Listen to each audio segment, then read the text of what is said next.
Advanced means mathematics and universe together matters. Now, in the problem solving series, I am going to solve the question number 6 from JEE Advanced 2019. This is a problem of matrix and also determinant, I can say. Now, you guys can see the problem on the screen, but I have to use this one because the problem is written here. So the problem starts with two matrices. Matrices are n equal to 0, 1a, 1, 2, 3, 3b1. Okay, and adjoint of m is also said, and that is minus 1, 1, minus 1, 8, minus 6, 2, minus 5, 3, minus 1. Okay, and it is also given that a and b are real numbers. So what I was saying in the last video, that we should always go for what is given and what is required. So it is given that matrices are these two, and they are saying to find out, in the first option, they are saying to find out the values of a and b. Now, to find the a and b, how can I utilize the given data? See, adjoint of m is given. So I can obviously find out the adjoint of m, and then I can compare the entries to get the values of a and b. Or we can use something else. Now, let me go to the deeper of finding adjoint. What we do? Suppose this is one matrix, this is something 1, 1 position. So what is the cofactor of this 1, 1 position? Obviously, this 2 cross 2 determinant is the cofactor along with minus 1, as I said in the previous video, I plus j, where I is the number of row and j is the number of column of the element of which I am finding the cofactor. So this is the cofactor actually, definition of cofactor. Now, while finding the adjoint, what we actually do? First of all, we write the cofactors like in this way.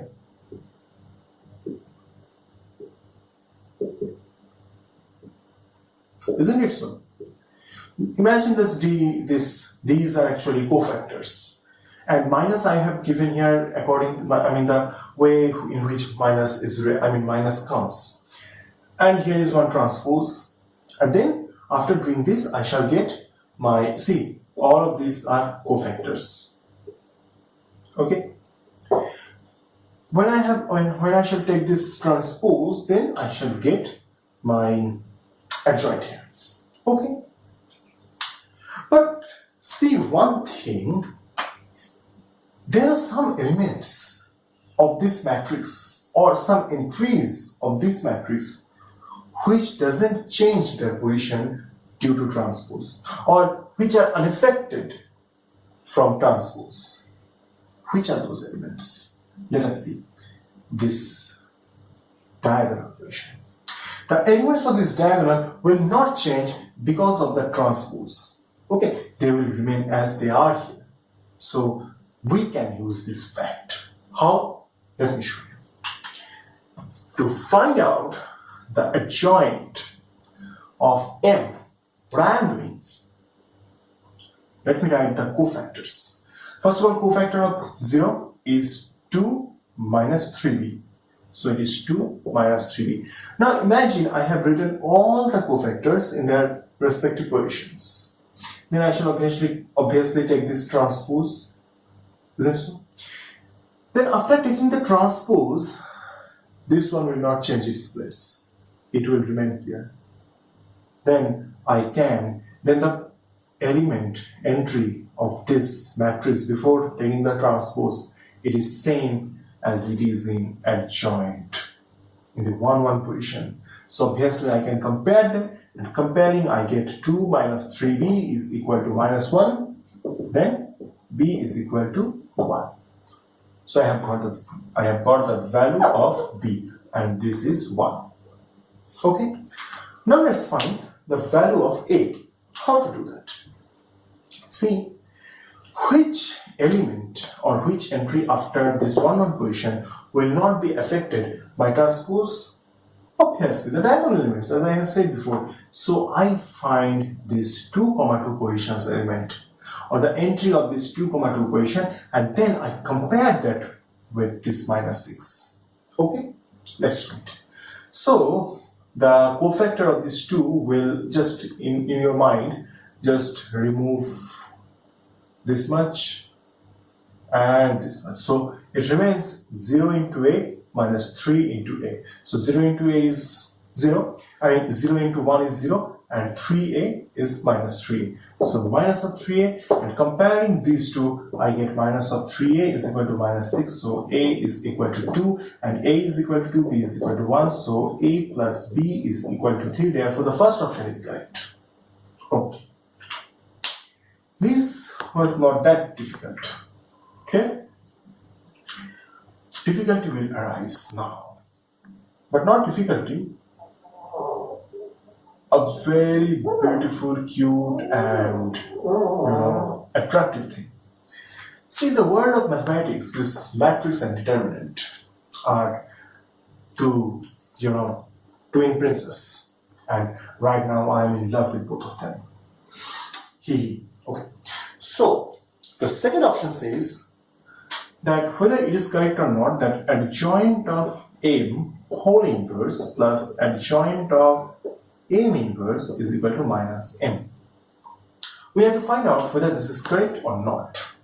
Okay, let's do it. See, what we can do here, we have to find the adjoint of m whole inverse. We have adjoint m here. We can find the inverse of this adjoint of m. For that, I have to find out adjoint of adjoint and determinant of this adjoint, and then I have to divide them. Then I shall get adjoint of m inverse. Not so long process, a little bit long process. And for adjoint of m inverse, I can find out m inverse from this, and then I shall find the adjoint of that, and then adding this one with the previous result, I shall check whether it is true or not. Or I can use a little bit more smartness. What is that? Let me do it. See, rather than finding adjoint of m whole inverse and adjoint of m inverse in those lengthy and useless processes, we can use something else. And what is that? See here, very carefully.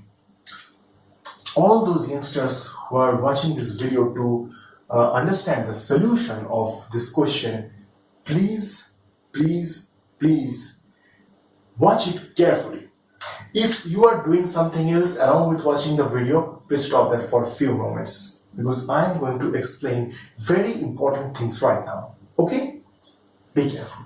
Watch it.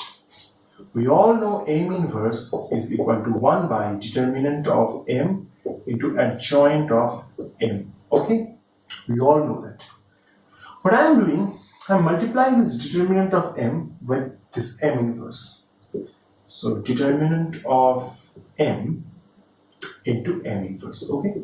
Now determinant of m is a real number, obviously, and in the right side it remains adjoint of m.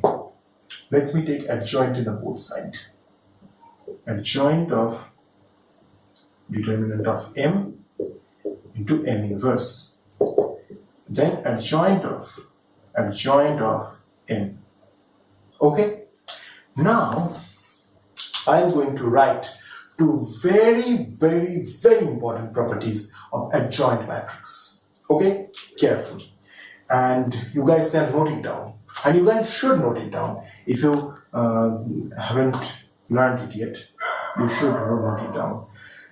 It is given by formula that adjoint of C into a matrix A, this is C to the power n minus 1 adjoint of B, where n is the order of the matrix, like it is 3 cross 3 now. So in this case, if I use this formula, it will become n that is equal to 3 minus 1.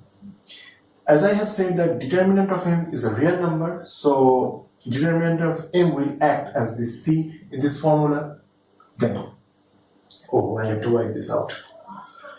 Okay, have you noted it down? Let me know. Wipe it. Okay, so it will finally become determinant of m to the power n minus 1 and adjoint of m inverse. Because m inverse, whatever may be, it is a matrix, na? So it will have one inverse adjoint here. Second formula. Second formula for adjoint of m. Note it down.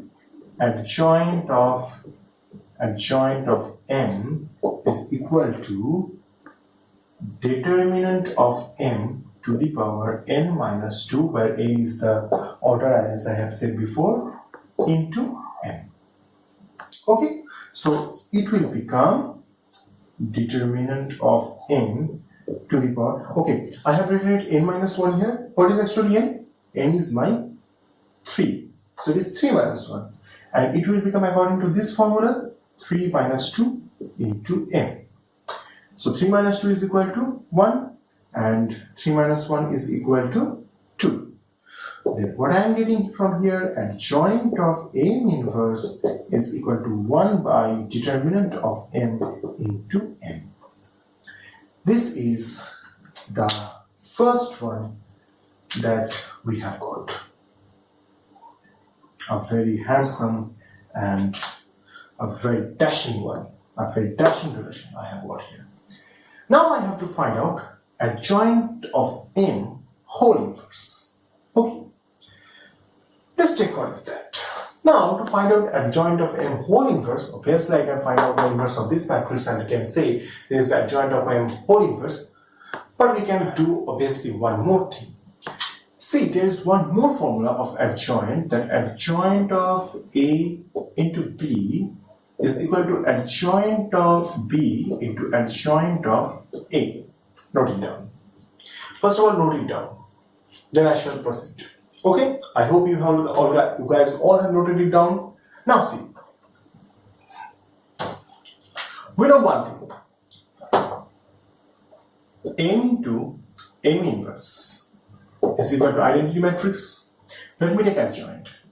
So adjoint of m into m inverse is equal to adjoint of I. Adjoint of I is again I. Now this one, adjoint of m inverse into adjoint of m, because it is AB. So if it is B, I am considering B according to the formula, then it will become adjoint of m inverse, then adjoint of m, and then it is becoming I. Clear so far? Now, from this relation, what I can do? I can simply multiply this thing with, let me write it in a different way. This is equal to I here. Let me multiply this one with adjoint of m whole inverse. Adjoint of m whole inverse. Okay, then adjoint of m into adjoint of m whole inverse will give us identity matrix. Then adjoint of m inverse is equal to adjoint of m whole inverse. Okay, this is the romanticism of mathematics. This is the main thing. See, we were thinking to find out, look at the options now. We were thinking to find out how to relate this adjoint of m inverse and adjoint of m whole inverse. Now we see that they are actually same. Now from the given option, what we can do now? Adjoint of a whole inverse plus adjoint of m inverse. It is nothing but adjoint of m whole inverse is adjoint of m inverse. So 2 into adjoint of m inverse, and then it is adjoint of m inverse is this one, 2 by determinant of m into matrix m. Okay. One thing now we have to find, and that is the value of determinant of m. That is not a big deal. We can do it. Here we shall use the normal techniques. And it will not be a big thing. See, 0 doesn't make any sense. So minus 1 into 1 minus 9, 1 minus 9 plus 2 into 1 minus 6. 1 minus 6. Calculate it, it will finally become 2. Okay? Sorry, minus 2, because this is minus 5 here. Okay, so this will become minus 2, and let me substitute it here. So 2 divided by determinant of m is minus 2 into m, then minus of m. Hence, option number B is also correct. Okay, let's take the third option. What they're saying in the third option? Okay, they're saying determinant of adjoint of m squared is equal to 81. We have to check it. Let's read. Now, adjoint of m squared. What we can do, obviously, we can first square it, find the square of m, then we can take the adjoint, and then we can take the determinant, or we can do other things. See, I shall use the previous formula, adjoint of AB equal to adjoint of B into adjoint of A, and that is adjoint of, I am using m 2 times, m into m. So it will give us adjoint of m into adjoint of m, and it will finally become adjoint of m whole square. Now, there's no need of writing this. Okay, keep it up to here. Now let me take the determinant. Okay, I'm taking the determinant here. Determinant of adjoint of m squared. So this will be equal to determinant of adjoint of m into adjoint of m.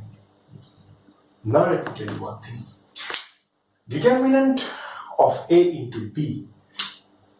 Determinant of a into b is actually determinant of a into determinant of b, which we can use here. It may be adjoint, but it is a matrix, and this formula holds for any matrix. Therefore, determinant of adjoint of m into determinant of adjoint of m, or in other words, I can write it as determinant of adjoint of m whole square. Okay, so this is another very important formula that you guys can think about. Determinant of adjoint of m square is becoming determinant of adjoint of m whole square. Okay, note it down. This is a very important step here. Now, adjoint of m is given, and I simply can find its determinant. Adjoint of m is this one. So determinant will be minus 1, 1, minus 1, 8, minus 6, 2, minus 5, 3, minus 1. What we can do now? We can simply expand it about the first row. Oh, no. We should do far better thing. I am using one operation here. I am adding the second column with the first column and second column with third column. I am doing a single step. 0, 2, minus 2. This one remains same, and this is becoming 0, minus 4. Then, and this will become 2. Okay. See, rather than expanding about the first row, if we use this operation here, we are getting 2 entries from the first row as 0. Then our labor is being reduced by at least 66%. Okay, so now let's find it. Value of it. 1 is minus 1. And to find the determinant, this will be minus 1. And I have to find 2, 2, 4, minus 2. So this will become plus 8, minus of 8, and they're finally giving us 4. So determinant of adjoint of m is 4, and when I'm squaring them, it is becoming 16, which is not equal to 81. Therefore, the option number C is wrong. Now let us find out the last option, whether it is correct or not.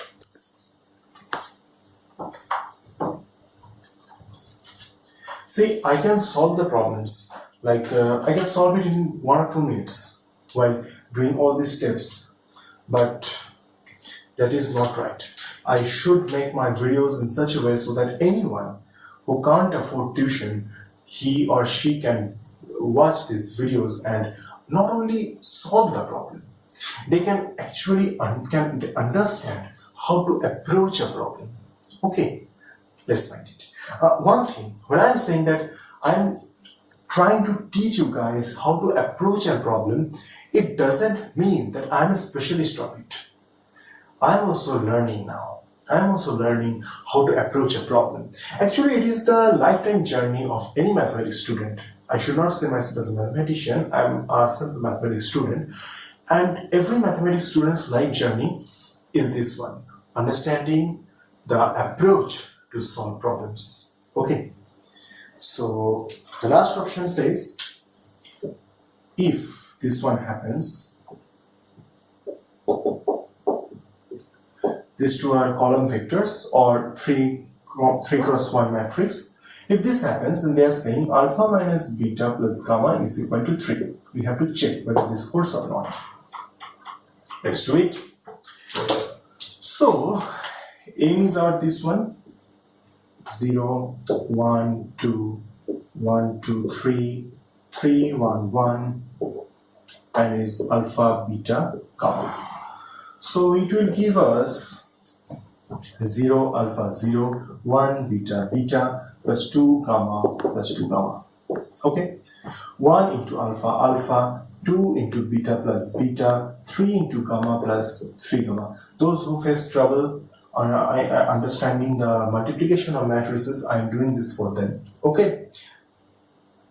3 into alpha, 3 alpha, 1 into beta plus beta, 1 into gamma plus gamma. Okay? Now see one thing. This is a 3 cross 1 matrix. This is also a 3 cross 1 matrix. So when I am equating these two, that is this one and this one, I can see, I should say that this term and this term, this term and this term and this term and this term, these terms will be same. Okay? So let's do it. We can find 3 equations from these two.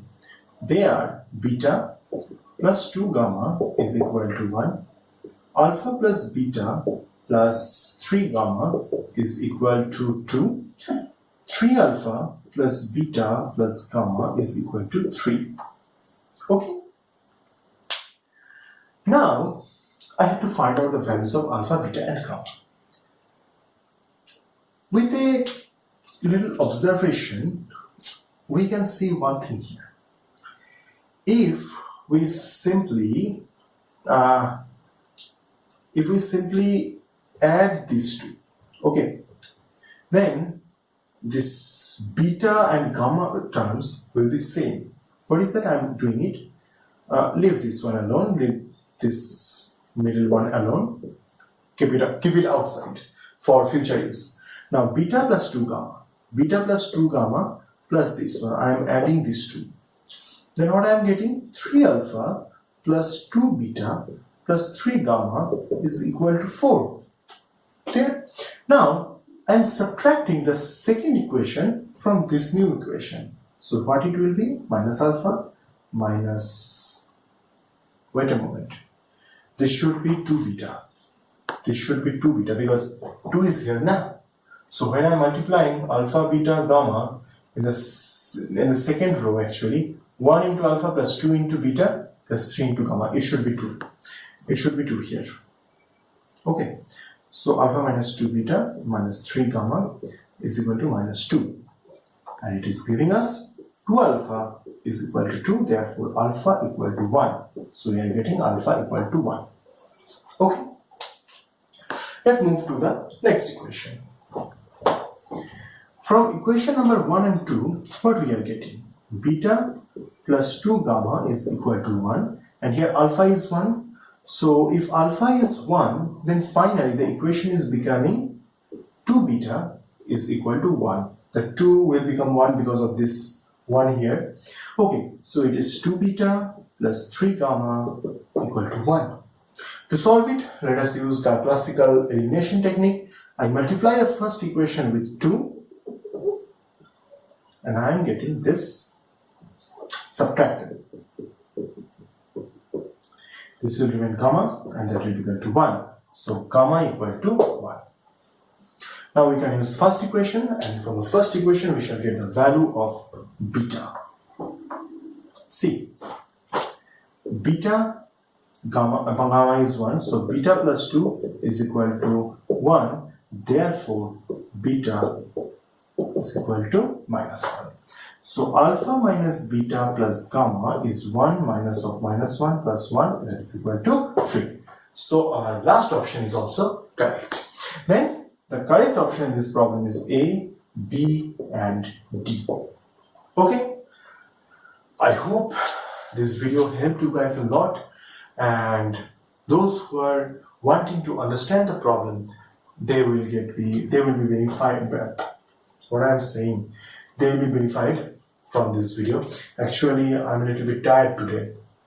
It is actually 11 p.m. in the night. I haven't slept a little bit the entire day. I had some other things to do. Okay, so I hope that this video is useful for you guys, and you guys can, try to find new problems by yourself. Like, we can change one thing in this problem. Okay, we can change one thing. We simply can, here it was A, it was B in the main problem, na? We simply can make here one C, and we can see what happens here. Or we can do one thing. There was this thing, this adjoint of, it was here, adjoint of M in N whole inverse. We could have done one thing more. That is, what could we have done with it? We could have said it adjoint of N whole inverse, and then take the transpose of that. Let's find out what happens in this case. Major things will not change, or may change. I don't know about it. Okay, so try to think by yourself. This problem while solving, I didn't actually to take any help, but finally when I solved it and I gave it to someone who actually suggested, he said that in other problem solving book, I'm not taking the name of that book, that didn't explain this much.